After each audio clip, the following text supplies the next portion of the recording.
This creepy-looking doll from China costs more than a brand new BMW M8. No, seriously, this human-sized version just sold on the black market for $150,000. But here's what's even more insane.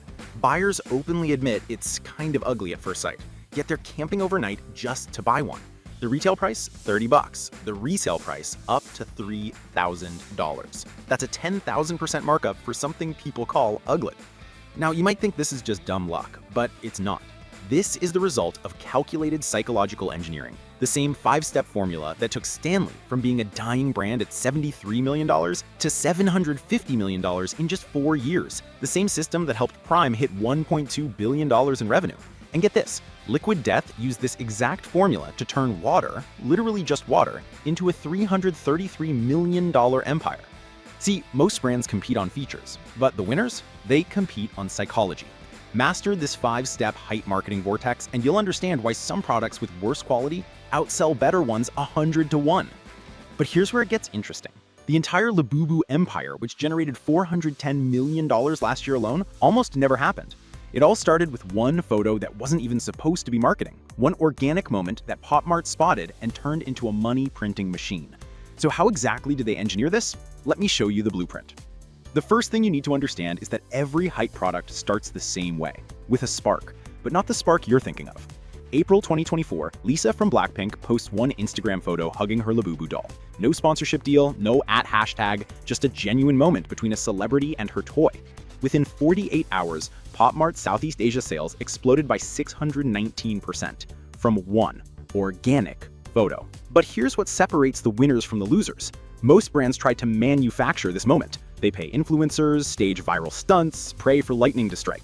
It never works. You know why? Because authenticity can't be faked, but it can be amplified. Popmart didn't create the Lisa moment, but they were ready when it happened. They had inventory, they had distribution, they had everything in place to ride that wave. That's the difference. Marketing lesson number 1. You can't create culture, you can only surf it. Now, once you have that spark, most companies would blast advertisements everywhere. Look, Lisa loves our product, you should too.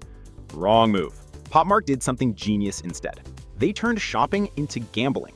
The blind box. Think about it. You pay $30, but you have no idea which Labubu you'll get. There's a 1 in 72 chance of getting the secret, rare one. This isn't just a purchase anymore. It's a dopamine slot machine disguised as a toy. And here's where the genius really shows. Every unboxing becomes free content. People filming themselves, opening boxes, screaming when they get rare ones, crying when they don't. There's a secret! Oh! The secret! Oh my gosh! Millions of views, zero advertising spend. Remember when everyone was buying Pokemon cards during COVID? Same psychology, different product. Marketing lesson? Don't sell certainty, sell possibility. But mystery alone doesn't create a $410 million business. You need the third ingredient, engineered scarcity. See, Popmart could easily manufacture enough dolls to meet demand. Their factories can produce millions, but they don't, on purpose. In Bangkok, they implemented pre-registration systems. People had to book time slots just to shop. You know what happened? People showed up at 2:30 a.m. anyway. The system designed to create order created even more chaos. Here's the psychology. When humans can't have something, our brains literally malfunction. The same neural pathways that fire for survival needs start firing for a plastic doll. Price becomes irrelevant. Logic dies. Desire wins. Stanley did this with limited colorways. Supreme built a billion-dollar empire on it. But Popmart, they perfected it by combining it with the blind box mystery. Now you're not just afraid of missing out. You're afraid of missing out on something you don't even know you want yet. Now, I know what some of you are thinking. This can't work for my product. I sell skincare products, or I sell fitness equipment. Stop right there.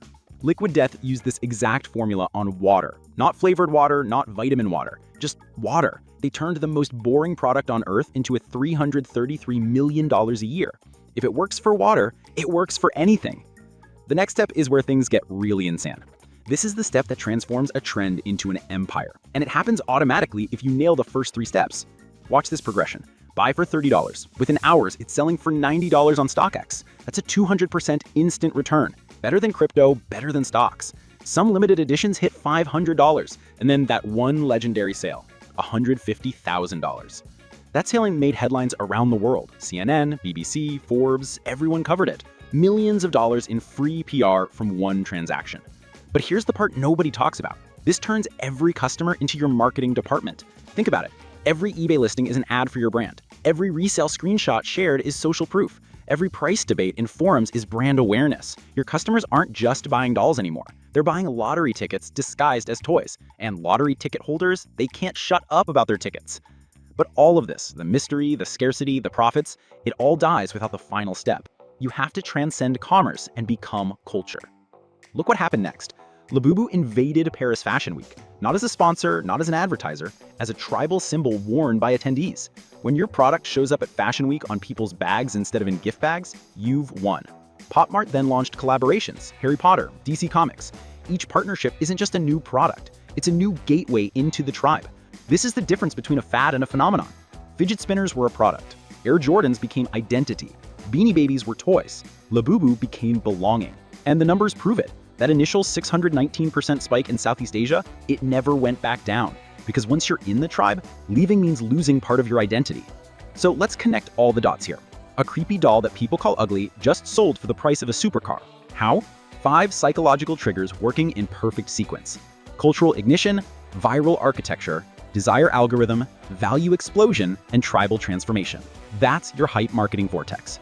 Popmart used it to turn Kind of Ugly into $410 million in revenue. Now you've seen behind the curtain. The question is, what are you going to do with this knowledge? Drop a comment with what product you'd launch using the vortex. Best idea gets pinned. And if you want more marketing psychology breakdowns like this, you know what to do. Subscribe and hit the bell. But wait, here's what's really going to blow your mind. While Popmart spent millions perfecting the psychological vortex over years, a solo creator just did something even crazier. They created a pharma ad using Google's new VO3 AI for just $500. This ad looks like it cost $500,000 to produce. The catch is, 99% of creators using VO3 are getting garbage results because they're missing one crucial structure that changes everything. Want to see exactly how to create Hollywood-quality video content for less than the price of a PS5? The breakdown is waiting for you. Click the video on your screen right now.